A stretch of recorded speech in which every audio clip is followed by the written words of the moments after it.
We're here again, Atlanta Discuss. Yes, 7 billion people, 7 continents of the world, Antarctica, Australia, Europe, Africa, North America, South America. Yes, 7 billion people. We're always here to provide solutions. Today, we're going to discuss another interesting topic, and that's failed state, collapse state, weak state, causes and indicators. Nigeria as a focal point. Yes, people have said in the past that I like talking about Nigeria. Yes, it is true.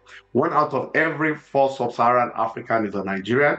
1 out of every 6 Black people in the world in Nigeria. That makes Nigeria the largest concentration of Black people on the planet. A country clearly acting behind schedule. The beacon and hope of the Black world does not seem to be on the right trajectory. But today we have an erudite scholar, a wonderful man of faith, true to power, consistent in faith and character as our guest. Today, I introduce Pastor Itwa Olajide Ighodalo. Pastor Itwa, welcome to Atlanta Discuss.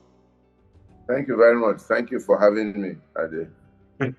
We are excited to have you. I'm sure our viewers are excited to have you.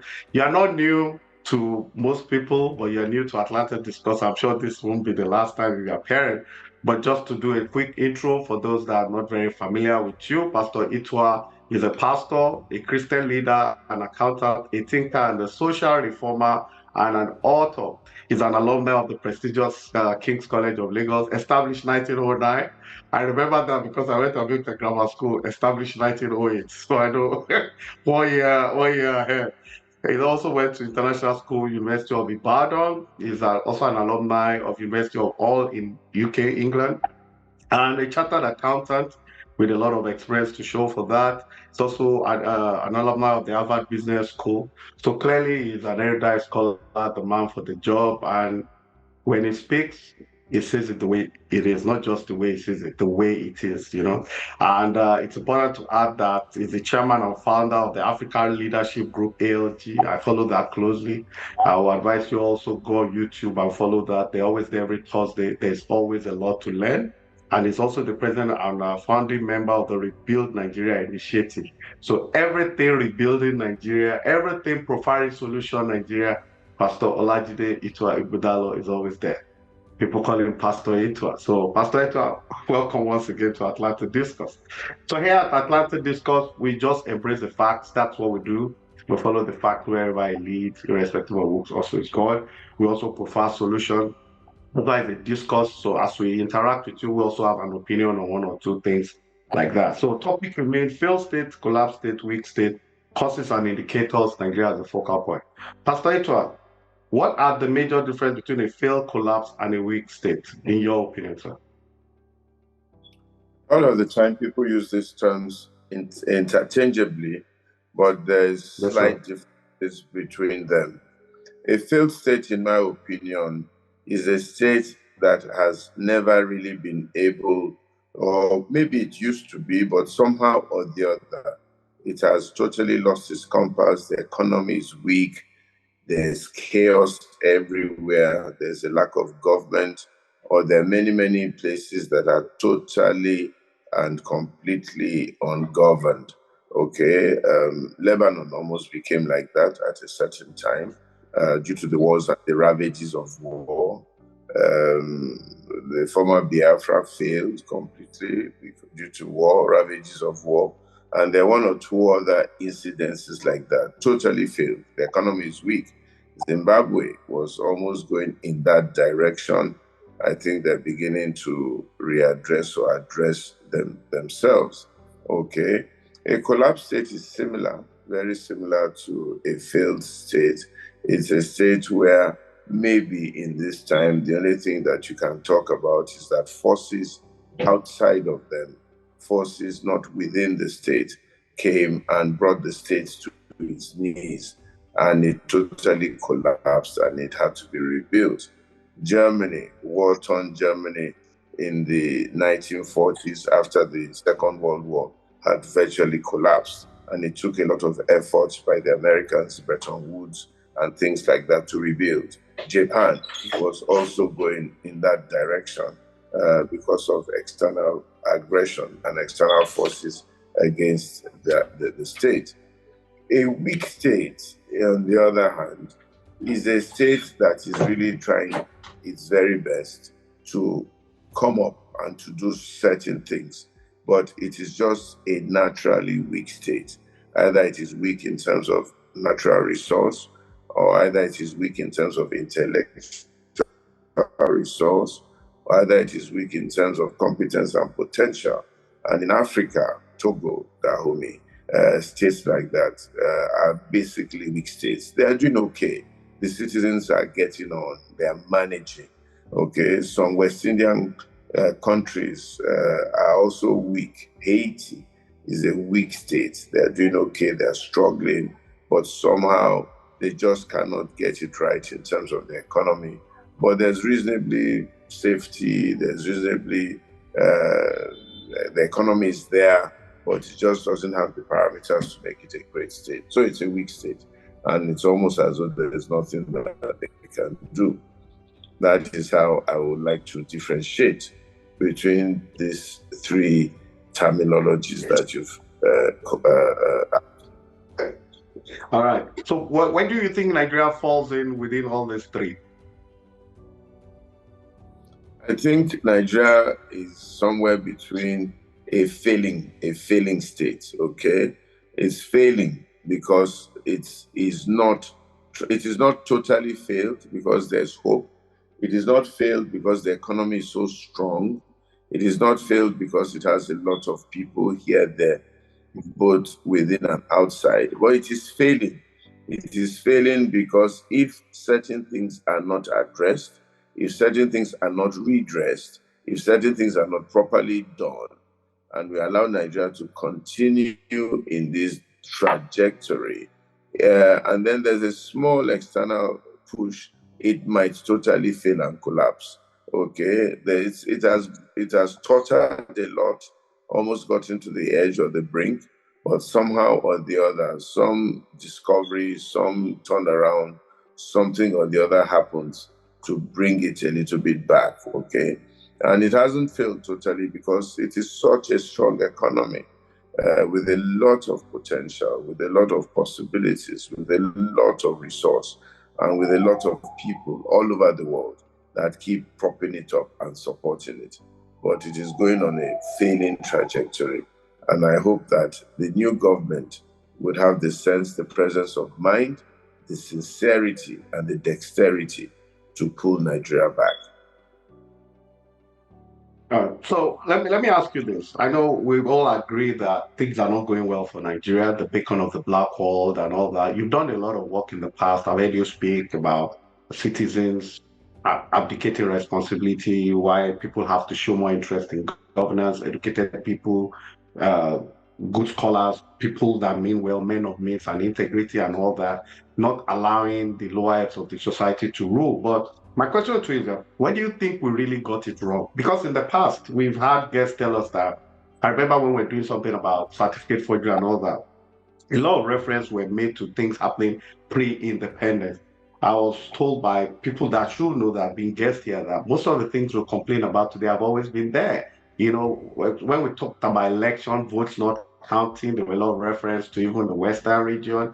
You know, in the 60s, so people made reference to the 1979, especially the 1983 election in Anambra and Ondo as focal point. You know that things look even as bad as it was today, but the people rose to the occasion, so the judgment changed it. And the judiciary has also, referring to the judiciary now, that even the judiciary have been acting below par for a while. So most of these things are not new. So my question is, when did we really get it wrong? Well, my answer is that Nigeria never got it right. So it's not a Wow. question of getting it wrong. Nigeria has been struggling and sometimes working against itself to get it right. Mm. You know, a lot of people seem to forget that there was never a Nigeria. Nigeria is not a natural creation. Okay, there were a collection of states in Africa, Yoruba, Oyo State, Benin State, Dahomey State, Nupe State, different groups of people, tribes, all existing very happily by themselves, self-sufficient states, some of them trading, Hausa states, within themselves. There was a great trade route running from the coast all the way to Kano, all the way to Niger, Niamey, and places like that, all the way to Timbuktu. If you read your history, that was Nigeria. That was where Africa was, okay? I asked my people in church the other day that what was the original name of Nigeria? Not many people tend to remember or know, but this area called Nigeria, especially from the coast of Badagry, Lagos, up until the Middle Belt and Hausa Kingdom, was actually called the Slave Coast. That was the name that the people who came to Nigeria looking for business called Nigeria, because our greatest export at the time, our greatest products at the time were slaves. Okay, they called Ghana the Gold Coast because that was the biggest resource in Ghana. Until today, there's still a country called the Ivory Coast because they got a lot of elephant tusks, hippopotamus tusks, and ivory from those places. So Nigeria was a response to economic demand and requirements by European adventurers. First of all, the Portuguese, and then the Dutch, then the French, and then the British, in no particular order. But the Portuguese were the first to get to Nigeria, and the Spaniards. And that is why Lagos is called Lagos. Lagos is a Portuguese word. It's called a body of water. Okay, lagoons. Okay, that's what Lagos is, a collection of lagoons, and so on and so forth. And you can still see the Portuguese influence in Lagos. You can see the Portuguese influence in Benin. As a matter of fact, in Benin, in Eastern land where I come from, a lot of people are of mixed blood. If you look at them very well, you find them very curly European kind of hair, very fair people, very pretty straight-nosed people. In Warri and all those sorts of places, you find them there. In fact, most of them bear all sorts of British names. Even the dressing, okay, the original, what we call the dress of Warri is actually, with all due respects, some adaptation of British pajamas. Okay, that's where you find in the Delta regions, and then they put in the hat on top of it. Is actually, if you look at it, it's some kind of pajamas that they copied that became the dress, and so on and so forth. So there was never really a Nigeria ab initio to talk about where Nigeria got it wrong. Nigeria has always been struggling to get it right because of its foundation. And what the Bible says is that the foundation be destroyed, or if there be no foundation, it's difficult even for righteousness to get it right. So the British came here, the Portuguese came here, they exported a lot of slaves back to the Americas, back to West India. Everybody in West Indies came from Nigeria or Ghana or South Africa. Everybody in America, the same. Everybody in Australia that is black, the same. Everybody in Europe, in Portugal, is the same. They're all over the place. If you get to Brazil today, you'll find a very nice Oshun shrine and Shango shrine and a lot of Ududua worship in all those places. They're all Africans, West Africans and East Africans that found themselves in those places. So when they banned slave trade reluctantly, then they started dealing in produce, cocoa, palm oil, groundnut oil, and things like that, especially the palm oil. The palm oil was of great demand in Europe because it provided for them soap, it provided for them energy and oil, provided for them margarine and butter, and so on and so forth. And then, of course, they took the gold from Ghana and South Africa and used it to do their trinkets and their crowns and things like that. And then they took also cocoa. They discovered cocoa here in West Africa. As a matter of fact, I tell people that chocolates that people buy from Switzerland was actually originally developed in Africa and in West Africa. But they took those things back and then they perfected them. Something like what the Chinese is doing now with a lot of European technology, taking the technology, perfecting it, and exporting it back. That's exactly what chocolates are. That's exactly what soya bean and all these things are. They were all taken from here by European adventurists that saw what great resource that we had. They had the UAC, the United African Company today, Yeah, was true. actually first company, or one of the first companies, on an amalgamation of about 4 British companies that were trading in the Delta, Warri, Benin, Lagos area, and so on and so forth. So we were formed as Nigeria to provide resource and to some extent middle level and clerical manpower for a British Empire. Okay, so where are you getting it right? When that was why you were formed, okay?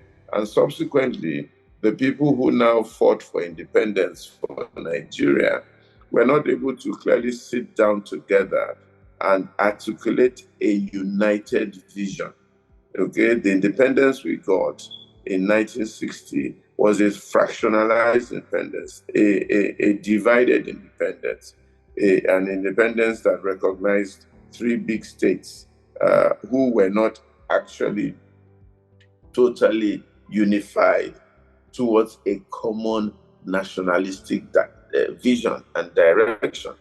There were 3 states and a few minority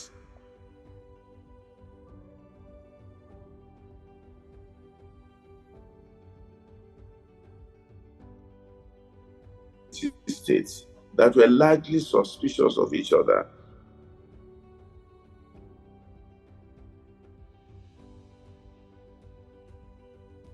that were competing against one another or draw each other on a basis of Nigeria. It's not like a room and draw up a charter and a vision for the place they call the United States of America, having a bit of diversity, but a clear common unity as to where they were going. It wasn't like Great Britain, which was like a largely homogeneous set of people who had conquest at the direction of their unification. It wasn't like Germany, that had a collection of small minority states who finally now came together by themselves, willing to form a common direction.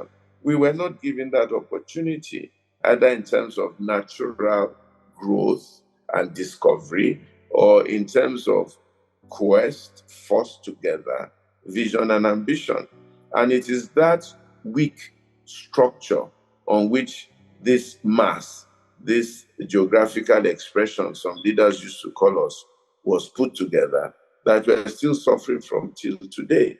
That weak coercion that put us together, that is the cause and the main cause of Nigeria's problems. What is the big challenge now is why 60 years after we've been forced together, we've not been able to sit together and decide that we're actually still better off together and we can do things better together and move in a common direction. Till today, there's no national vision for Nigeria. There's no common direction in which we're going. All we know is that we're forced together. We call ourselves Nigerians. When we go to some platforms, we all hug together. We carry a green passport, and so on and so forth. So it's all administrative convenience. There's no national Nigerian vision. Even the Ghanaians are a little bit ahead of us in that you can see an ethos called Ghana, a collection of people who have merged together and finally are calling themselves Ghanaians. Nigerians have not quite got into that level, unfortunately. And until we get to that level, we will still be having all these problems. So the biggest problem of Nigeria is really a problem of national orientation. Okay, first of all, accept that we're Nigerians, and therefore there should be a common vision for us as Nigerians. And until we deal with that issue, we will be begging the question and only robbing ourselves and giving ourselves palliatives and this thing that they give a baby, pacifiers and all that. We're suspicious of one another. We don't trust one another. We don't really want to be together. We're not friends of one another per se. We're tolerant of one another. But at the end of the day, we're looking at one another with a bit of suspicion. And we're not yet our brother's keeper. Okay, throw any American in the lagoon today, all of America will come looking for that guy, and they'll fetch him out of the lagoon and take him back to America. When they get to America, they may now decide whether it's a black American or a white American. But as long as they need some American presence to show that you don't mess around with an American, that presence shows up. Interesting. From what you have said, the key word for me there is foundational, and that means that we got it wrong ab initio. So foundational, that means even the constitution. For example, the constitution we have today starts with "We, the people of the Federal Republic of Nigeria." I'm sure we can't remember any time we, the people, ever sat down to discuss that. But I will digress a bit because Nigeria is a Commonwealth country, and I look at some Commonwealth experience. I'm looking at India, Malay, and Sudan. India, had Pakistan come out of India, subsequently Bangladesh, Commonwealth experience.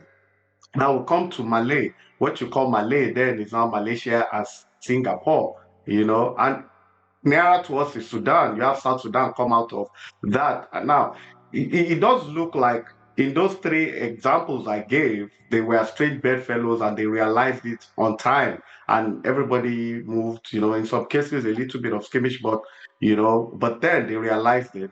In the continent of Africa, you can see countries like Eritrea come out of Ethiopia, and there are one or two other examples. Now, in our case, from what you said, it does use like there's so much distrust in the land.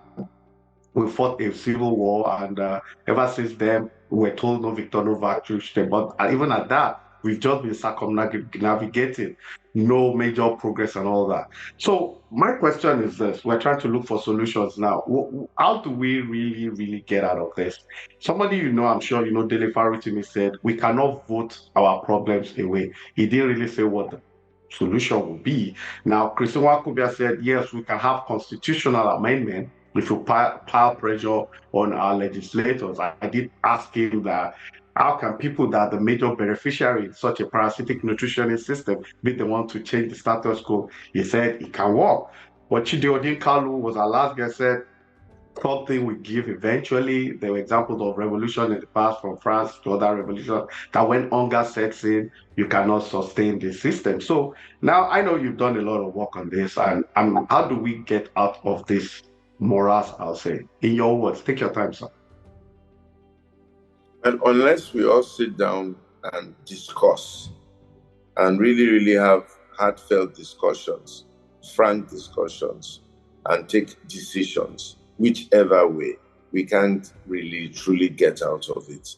The only other way we can get out of it is if we are lucky and we are gifted to have a really, really charismatic leader like a Mahatma Gandhi or like a Leopold Senghor or like a Mandela, a really, really charismatic leader that we all are comfortable with and we all are willing to gravitate towards and whose leadership we're all willing to accept. It's either of the two.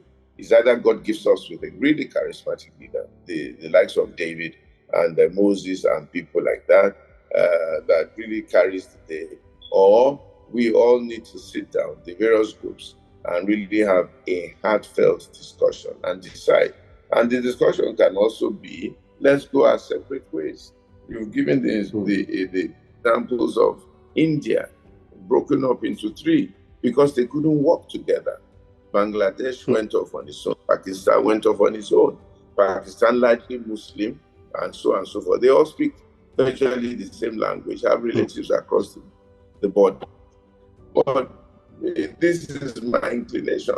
In my own mother's village also, my original village, it was Ife. They migrated to Okego. In Okego, they had a dispute. Some people walked across the water to form Ifetedo. And today, Ifetedo, Okego, even Ifewara, they're all related, okay? But everybody's standing on his own. There's mutual respect. The societies are thriving. So, what's his name? Ifetedo is in Osun State. Okego is in Ondo State. But they were both originally in one city. And some people quarreled. And they walked across, they crossed the Osun River, or whatever river it was. I can't remember the name of the river. They crossed the river and they started Ifetedo. And everybody's okay. And they are trading together. they are cooperating where they can cooperate, and they are disagreeing and minding their businesses where they can disagree, which is what Nigeria should do. Okay, let everybody get their independence. Okay, but our problem is oil. Okay, oil, oil, oil. Some people will not let go of the oil. They are afraid that some people just sit on the oil and marginalize everybody else. That's our problem. If we didn't have this much oil concentrated in one part of Nigeria, by this time Nigeria would have separated, I can assure you. But this fear of oil and this oil power is what is making us force ourselves together with the help and the aid of the British and the Americans. Okay, they are aiding some parts of Nigeria to remain in Nigeria, mainly to feast on the oil. But the irony is that places like Dubai had limited oil.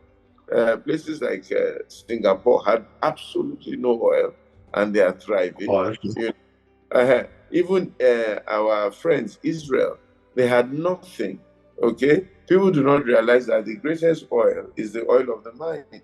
It is the mind that transforms a place, not necessarily the resources. The Bahamas, okay, has no oil, but the economy is booming mainly on tourism because of the mind. Okay, and then the irony also is that there is no part of Nigeria that doesn't have a natural resource as a blessing.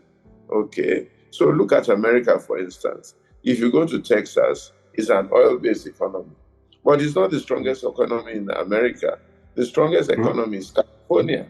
Okay, and California is based largely on two things: in entertainment and agriculture. Okay. Then you go to New York, that's the financial center of the US, perhaps this.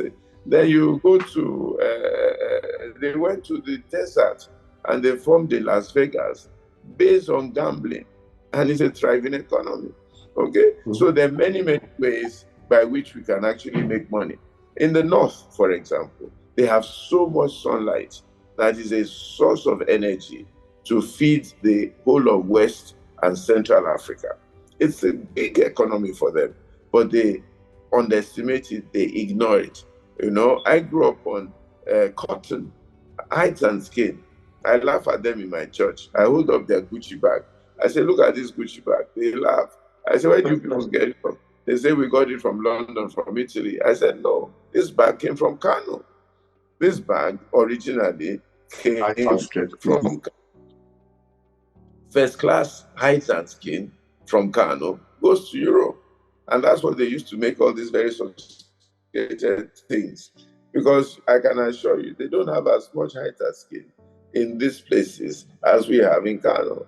All right. So we grew up on cotton from Kano. We grew up on groundnut pyramids from Kano and the north. We grew up on hides and skin. There's a place in Nigeria called Jos or the Plateau. Everything grows in the plateau. I am told that the strawberries that you get from Plateau is even better than the strawberries you get in Europe because of natural climate conditions. We have all these things lying down and almost going to rot. The granite and the marble that we have in places like Kogi, Kwara, and some parts of Edo is phenomenal. We don't do anything about it. The bitumen that we have in Ondo and across to Ogun State is the second best bitumen in the entire world. So in fact, everything in Nigeria is either number one or number two. Our cocoa is actually number one in terms of quality and size and so on and so forth.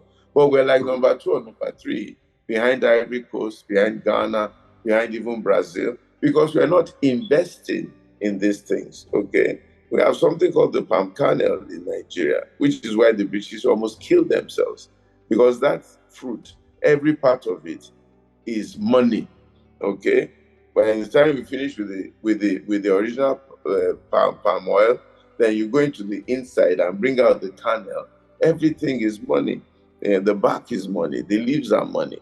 Everything is money. We have coconuts on Badagry Shore that nobody is talking about. Yet we spend billions of dollars importing coconut oil into this country. It's unbelievable what we're doing to ourselves by this parochialism and this hunger after oil, a wasting resource that very soon nobody will be interested in, because we're looking for alternative sources of power. You understand? The tourism that we have in Nigeria, tourism we have in Nigeria, you haven't scratched the surface. You know, the Portuguese and the British came here and they carted away 12,000 artifacts out of Benin alone. Okay, those artifacts now are in New York, in Germany. You know, I have a friend in my church called Nia Kenswa. His brother lives in Belgium and went to the museum in Belgium to look at Akensua artifacts from Benin. So he had to tell the people that these artifacts you have here, they belong to my family. Okay, they were taken from the palace of Benin, and they're scattered all over the world, attracting humongous prices in foreign exchange. And then those people are telling us that they can't return to us our artifacts because they think we cannot keep them properly. Things you took from our bedroom that we're keeping, some of which we're worshiping as idol worshippers, you take them away and you say that you didn't steal them. What then did you do? They've stolen everything from us, including our technology. And then we are sitting down, looking and wringing our fingers and just keeping quiet and accepting it. No, this is the biggest problem of leadership in Nigeria. Why they cannot sit down and smell the coffee. You know one thing, my dear brother, I don't know where you're living, maybe you're in the US, in Atlanta. If we gathered all of you in Atlanta together and we told all of you to sell your house in Atlanta and bring the money back to Nigeria, overnight, our foreign exchange rate will change. Bring that house, all your houses in Atlanta, and sell them and come and buy land in Nigeria and build those lands and live in peace. First of all, the Atlanta mayor will come and beg you people not to leave, because you people are the ones looking after the hospitals. You are the ones looking after you are the ones looking after their schools. You know, you are probably one of the biggest. I'm sure Nigerians are probably responsible to 5 to 10% of the economy of Atlanta. I know that because I know you're all over the place. Now, if you now go to London, I can tell you that there's no street in London that a Nigerian doesn't have a house. There's no street in the whole of London. There are apartments, buildings in London. 10% of those buildings belong to Nigerians. And most of those apartments sometimes are totally empty. Okay? There are Nigerians today who have 3-4 houses in London who don't go there. Okay? If I was head of state in Nigeria today, I will beg them, sell those houses, keep one, bring the money back home. There are children today suffering in this country who don't know that their parents have bank accounts in Switzerland and money in London and money in Paris and money in Jersey. And children are suffering here because the father made the money, the mother didn't know, the father died. And it's all over the place. So one of the things we need to do as a government is to collect our people in diaspora together. You know, India had a deliberate diaspora policy. Same China, they sent their people to the diaspora to learn, to develop, to learn technology, and brought them back. Even Singapore had the same thing. Nigerians were doing nothing with our diaspora. We're just leaving them to feed other economies. If we sold the houses that people have in London alone in Nigeria and brought some of the money, or sell half and bring some of the money back to Nigeria, okay, you'll be amazed as to how very quickly our economy will change. And in return, the government here should provide safety, security, a level playing field. Nigerians out there, they are like refugees. They are tired. They want to come back home, but they cannot. Their children now become American citizens. Don't speak Igbo, don't speak Yoruba, don't speak Hausa, don't speak anything. Beginning to despise their own country, you know, and so on and so forth. it's a big, big mistake that we're making with the way we're driving our economy. T.G. Jakes said the other day that he sure is an Igbo man. By the time they did he says an Igbo man. So we're even talking about first generation Nigerians who went for education. We're not talking about the people who left 400 years ago, who are still there, find their roots. By now, Nigeria, West Africa, we should have had a deliberate policy of finding out the roots of most of these Black Americans and giving them an identity. This vice president of America went to Ghana the other day. She got to Elmina Castle and she started crying. She was in absolute emotional wreck because she could just imagine what happened to her forebears that took them all to the United States. Africa is an amazing continent. And if only Africans can think and say, how do we restore this continent? The resources are there. We don't need IMF. We don't need World Bank. It's our own money that they lend back to us. It's our money. We build the underground in Europe, all over the place. Now, guess what? China is exporting Gary back to Africa. That's true. That's true. Shameful. I'm telling you. Shameful. They took the cassava. They went there. They perfected it. They're exporting it. They're not speaking Yoruba and Igbo in China now. They're learning Yoruba and Igbo. They are. Because they see the potential. But we don't appreciate ourselves. If you go for your medicals, my brother, in any hospital in Atlanta, there's no way that one of the people who will attend to you will not be a Nigerian. There's no way. Black if it's not the nurse, is 6 or 7 out of 10 that are Nigerians now. Among Black doctors, 6, 7 out of 10 are Nigerians. I'm telling you, you cannot go for field medical in America or in Europe or London without at least one of your personnel being a Nigerian. If it's not the doctor, to be the nurse. If it's not the nurse, to be the anesthetist. If not the anesthetist, to be the pharmacist. Isn't that powerful? That is powerful.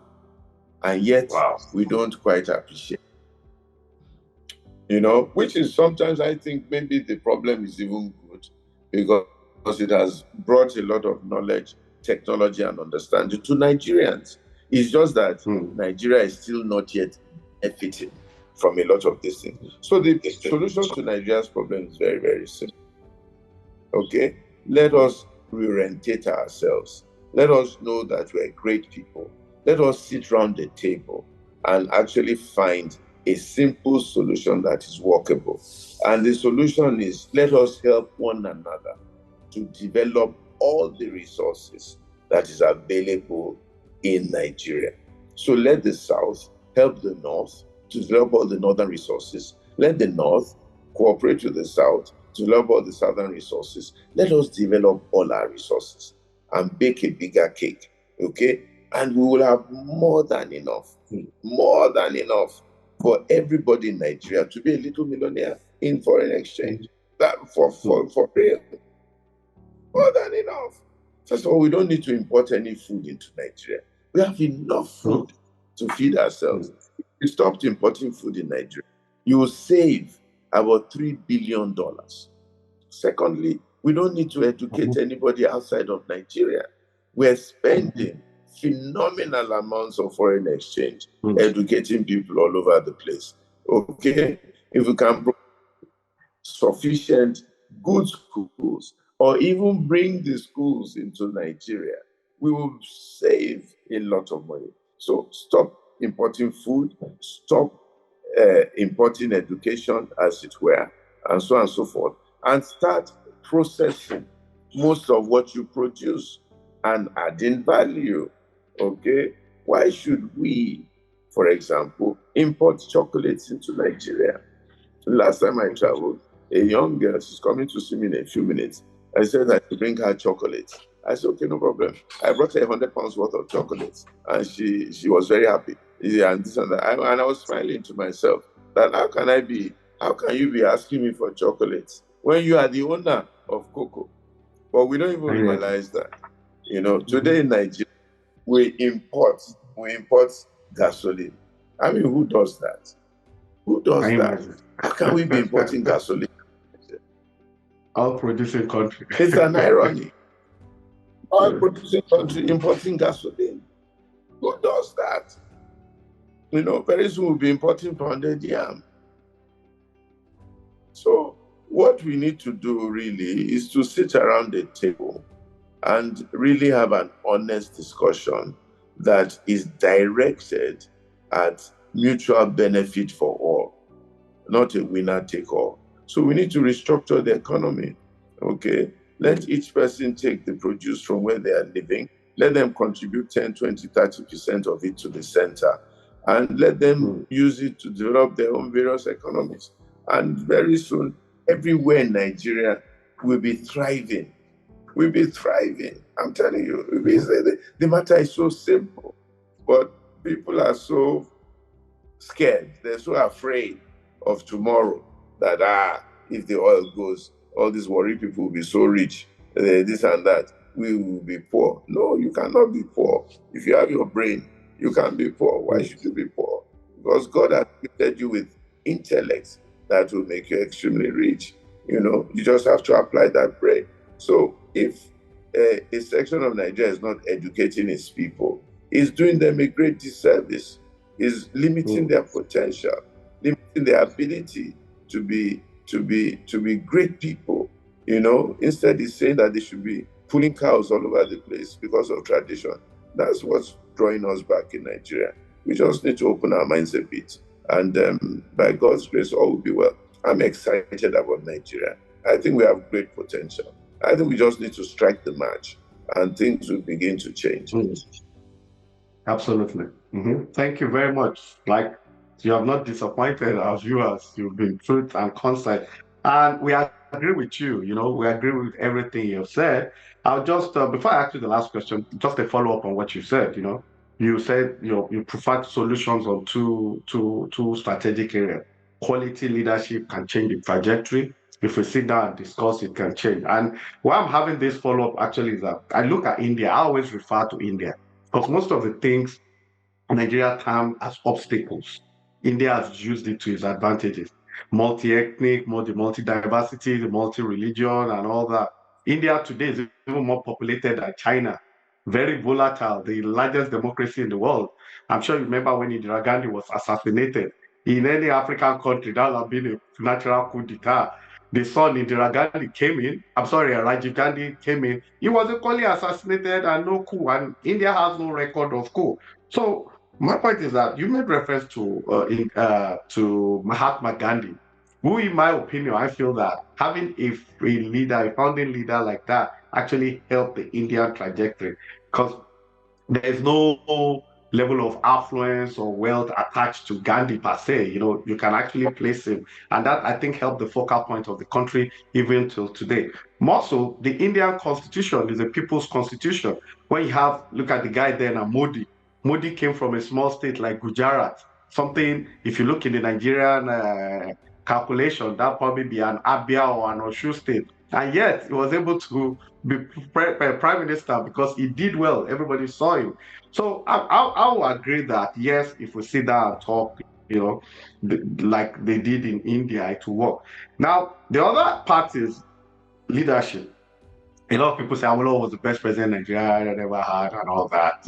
We keep going on and about. Okay, he never ruled, but we saw what he did in Western region. But we had OBJ, at least, who was in power twice. Now, I'm a fan of OBJ. A lot of people don't agree. I think he did his best. But do you think in OBJ we had an opportunity with Bongo? That's the first follow-up. And secondly, do you think if we can adopt the Indian people's kind of constitution, which means the discussion you said, do you think there's a way out? Because 63 years down the line, we still can't be blaming colonialism, poor foundation, and all that. A 63-year-old man is a very old man. In America, people are grandparents at 38. Over to you, sir. I agree, but a 63-year-old man that hasn't gone to proper school and hasn't been well educated is still an It's a illiterate. stark illiterate, yeah. Mm-hmm. Yeah, and that's the problem with Nigeria. We have not educated ourselves. We have not orientated ourselves. We have not opened up our minds. We have not developed.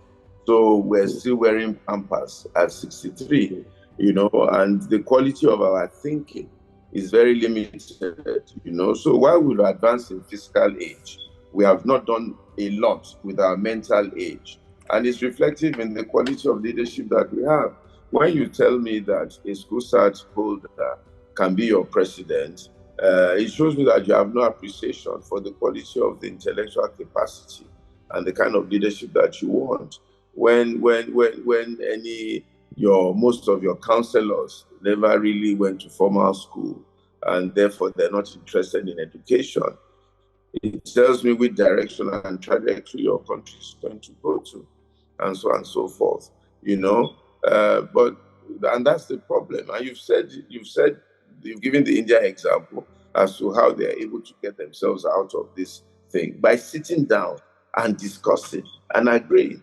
And we still have not been given that opportunity in Nigeria to sit down and discuss and agree. And I think one of the culprits, or also inspired again by our colonial masters, were the military.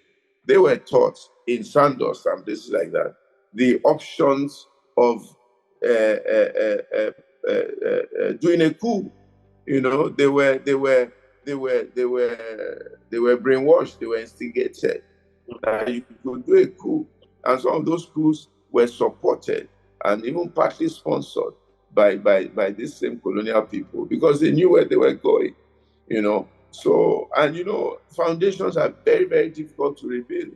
If you don't even know that your foundation is bad, and your house is bent, to break that house down and rebuild that foundation is a lot of problems, a lot of work.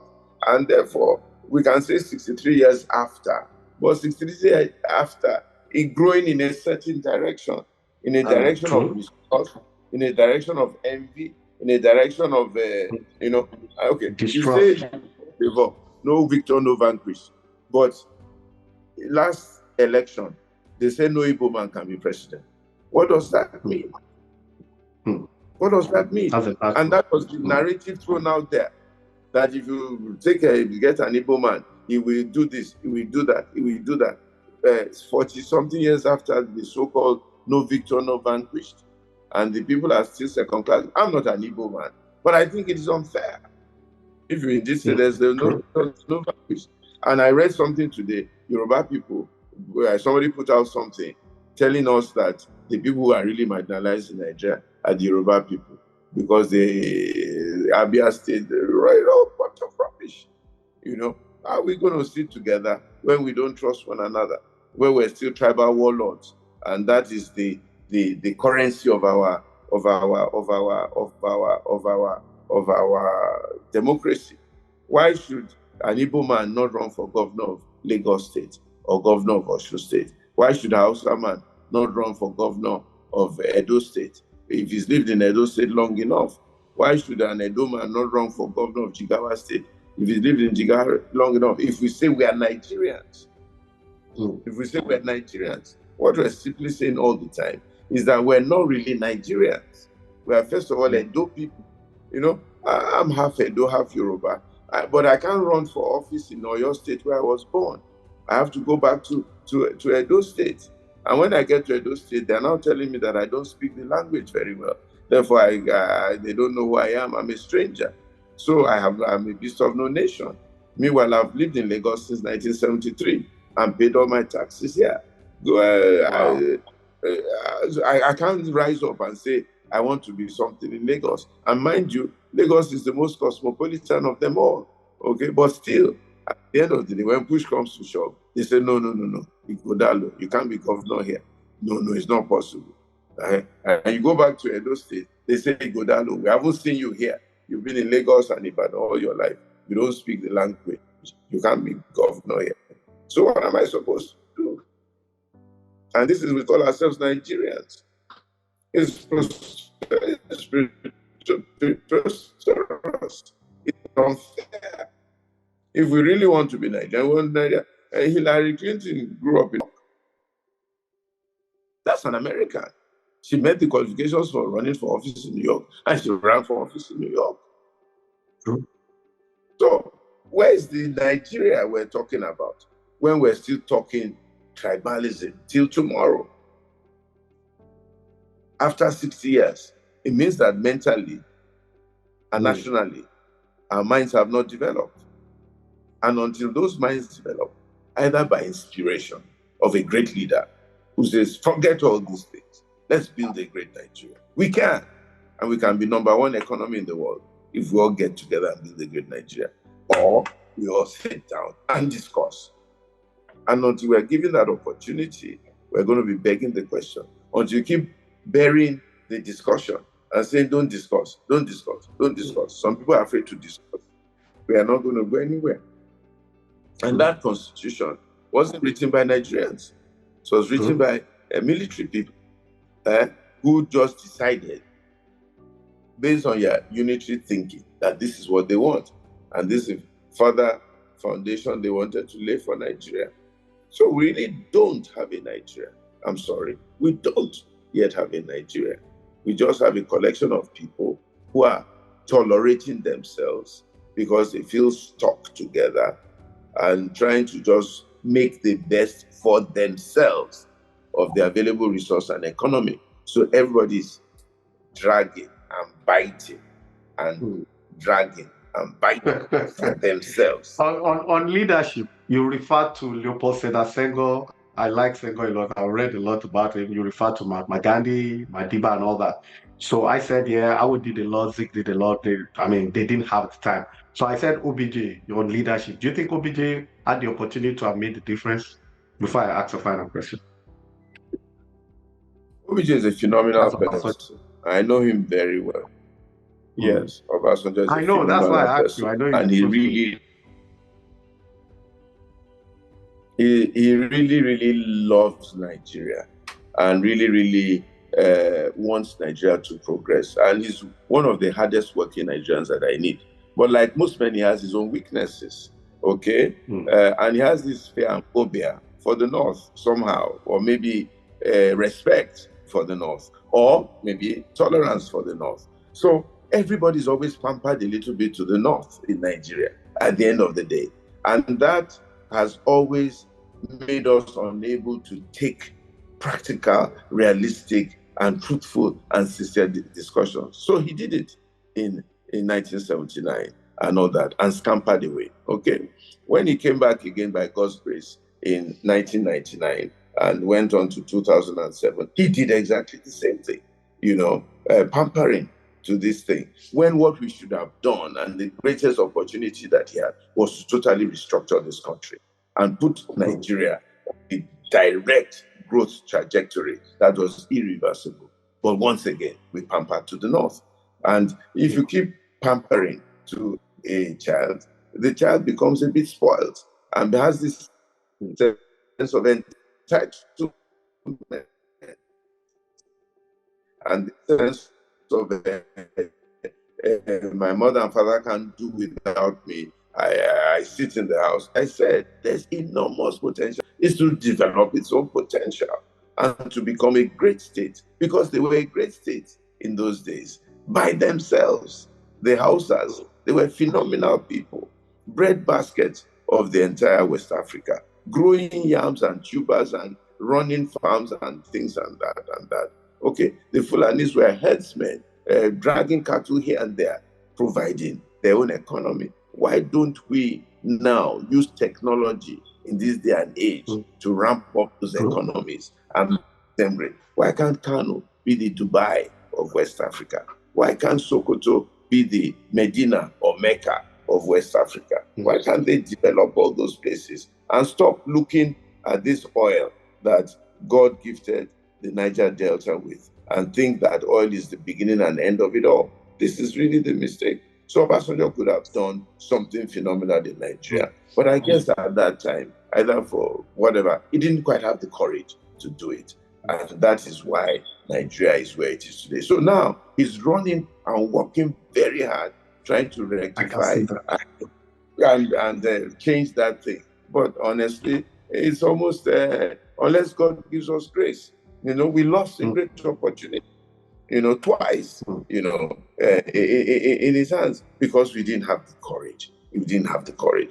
But now he's running very hard and trying to now make amends and all that. But I pray it's not too late. But we lost great opportunity at that time. Wow, that's interesting. I mean, we're still speaking to Pastor Olajide Ituaigbodalono and his Truth to Power. I'm sure we've all learned a lot. I'm learning already, and we know that no case is that bad. Yes, Nigeria is battered almost. It's almost, but not beyond repairs. There's still a way out. We need to sit down and judge. That's the way out. Except God gives us a leader in the mold of a Mandela, a Leopold Sedar Senghor, Mahatma Gandhi. But we all agree we do not have too much time left. We need to recalibrate.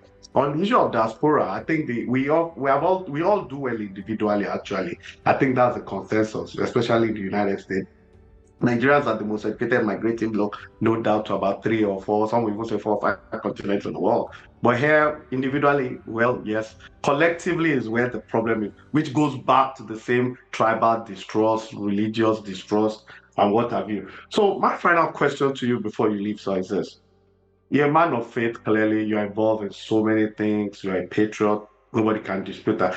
How do you combine your faith, your business acumen with your reach, your political reach? You see it wine and die with the powers that be, the people that are actually putting us in the situation we're in. And I see when you're in public, when you speak, you speak truth to power, How do you do that, especially in this very, very tough time when there's a very dearth and shortage of integrity and leadership?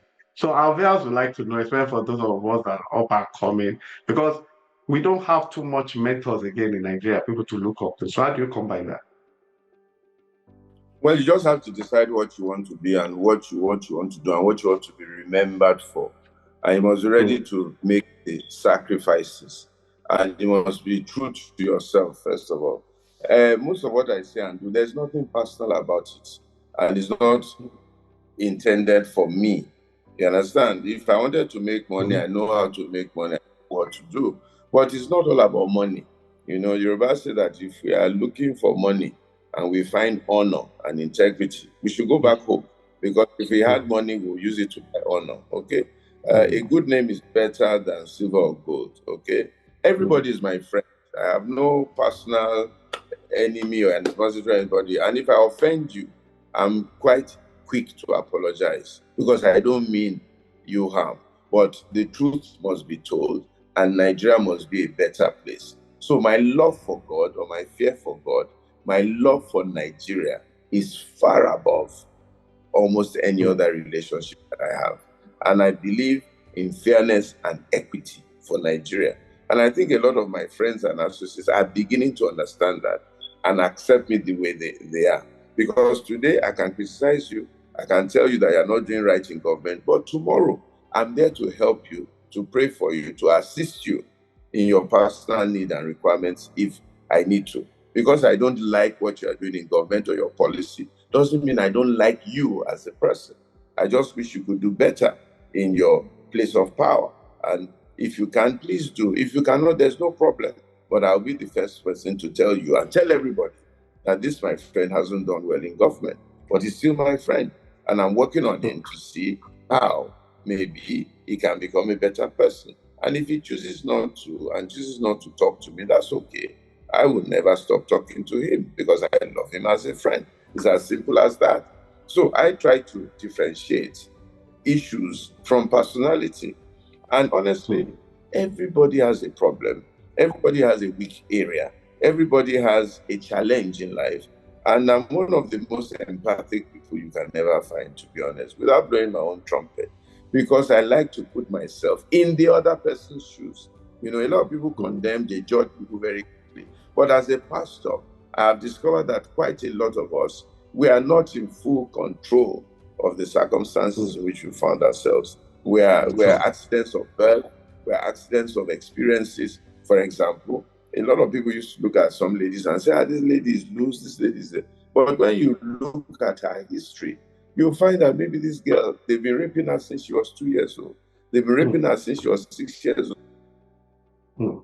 They have been interfering with her natural growth and development, and therefore her brain is a bit busted. She's lost self-confidence, self-respect, self-worth is limited, and therefore she finds solace in the arms of all sorts of men. It is not entirely her fault. She's not a bad person per se. It's just that life has dealt her a bad blow. My job is to try and reorientate her, build her confidence, tell her it's okay, tell her that I'm not judging her. I understand where she's coming from, but she needs to do a bit better for herself for the future. And we keep going our way. And it's so with men. There are many men too who are dysfunctional, not because they want to be, but because of circumstances that are beyond their control. So we need to give empathy, we need to give understanding, we need to give people a chance, we need to respect people, we need to encourage people, but we need to also tell people where they have gone wrong, especially when it affects a majority of us, and to not to be afraid to say it, not because of what we're going to eat or drink or what we're going to wear or buy. We can't tell our friends the truth. And if we are not able to do that, then society is going to go down the drain and become a failed state. And I do it to myself also. I encourage people, seniors, juniors, subordinates, to tell me the truth. I run as best as I can an open environment around me. Why? It is to my benefit to hear the truth, not to be surrounded by sycophants who can't tell me the truth. Okay? And that is what we need. Collection of truth sayers all over the place. And that is what I am working towards in Nigeria. That is what I'm trying to encourage. So I combine, if you like, all the 3 or 4 areas in which I operate in one day's job. So in the morning, I'm teaching. In the afternoon, or lecture like this. In the evening or in the midday, I'm doing my accountancy and my businesses. And in the evening, I am doing some politics. It's just what you may call engagement. Engagement is the same. God has just It's shifted mental, me. structural, everything altogether. It's Exactly. just I don't even think about it. I don't think about it. I just do what I need to do. So I wake up in the morning. These are my tasks. Okay. 7 o'clock, you do a naming ceremony. 8 o'clock, you have a business meeting. 9 o'clock, you are meeting with accountants. 11 o'clock, you are giving a lecture somewhere. 12 noon, you are getting some people married. 4 p.m., you are doing what you may call burial for somebody or service of songs. 8 o'clock, General Suleiman is coming for dinner to discuss matters of state. So I just take each activity as a time, and I plan for every one of them, and I prepare for every one of them 5, 10, 20 minutes before the meeting starts, and I'm okay. So I guess it's the grace of God. I guess it's a gift from God. I guess it is what I have been assigned to do. I believe in assignments. I believe in God's purpose for your life. And everybody has a purpose in life. And I'm trying very hard to live my purpose so that my life will be meaningful, to bring fulfillment to other people's lives. And honestly, I live more for other people. I live more to make sure other people's lives are okay. I am a little bit satisfied in my corner. There's very little I want out of life, you know. I don't need to live in a palace. I don't need to eat with golden spoon and fork. I don't need to wear the most expensive clothes all over the place. I like good things. I wear them, but they're not compulsory. I'm not competing against anybody. You know, you can own 10 streets and 50 limousines. It's okay. That's the style you choose. But I'm quite happy in the car that can take me up and down in reasonable safety. You know, and when we meet in the lift, we greet each other. So I'm not looking for anything. I have nothing to prove to anybody. I don't have anybody I want to impress. I am who I am by the grace of God. I just want life to be better for the average and ordinary person. I want them to have an opportunity to compete. I want an environment where everybody to a large extent, is taken care of, at least their basic needs. Then their wants, they can struggle for that themselves and run all over the place for whatever they want. But whatever they need to get what they want is available. The rest is now to them, how they choose to live their lives with their God. Okay, but they shouldn't be begging for sunlight. They shouldn't be begging for air. They shouldn't be begging for a place to sleep. They shouldn't be begging for basic foods to eat. Okay, you want to eat yam, plantain, no problem. If you want to eat caviar and champagne, you go and work for that one. Okay, but yam, plantain, at very minimal cost, you can eat it and Minimum survive. requirements, yeah, basics. You can eat it and survive. You know, the Thank you, rest you sir. work for it by yourself. Thank you so much, sir. I was going to ask you to give us a party shot, but you've done that already in the most fantastic way. Thank you so much. We have been speaking to the pastor's pastor, yeah, the mentor's mentor. He has brought it to the limelight, through to power, and he has profound solution. We need to talk. There's so much within us to make us the greatest country in the world. There's no doubt about that. You have Nigerians in America, Belgium. There's actually no country in the world that you don't have Nigerians doing extraordinary things. So he has said we need to sit down and chat a way forward. We do not have too much time. We're not doing too well. We have to be honest with ourselves. Thank you, Pastor Olajide Ituagudalo, for coming to Atlanta to discuss. I'm sure this is not going to be your last time. We would like to have you possibly the new year. I'm sure events are unfolding in Nigeria and Africa every day. And just for our viewers, you have to follow Africa Leadership Group on YouTube. You know, they have a fantastic weekly seminar and summit they have. If you are looking for solution, especially for those of you in the diaspora, please go there and listen. They listen to people. You can also chip in a word or two. So we're still on Atlantic Discuss. My name is Ade Balogun. I'm your host. We're going to call it a wrap. Just a reminder for our viewers, we embrace all facets of humanity to disseminate positive news in the world filled with a lot of bad news. We give a voice to the unheard always. We balance the information equation. We search and discuss the facts wherever it leads us. We combine the best of the human race to get the best out of mankind. Serve as a bridge between the developing and the developed world. We embrace politics, business, art, sport, IT, health, history, and faith-based issues. We just don't shy away from the fact. Pastor Itua, thank you for coming to Atlanta Discuss. Thank you so much. God bless. And to our listeners, we'll see you next week with another very interesting and juicy topic. Goodbye. God bless you all. Bye.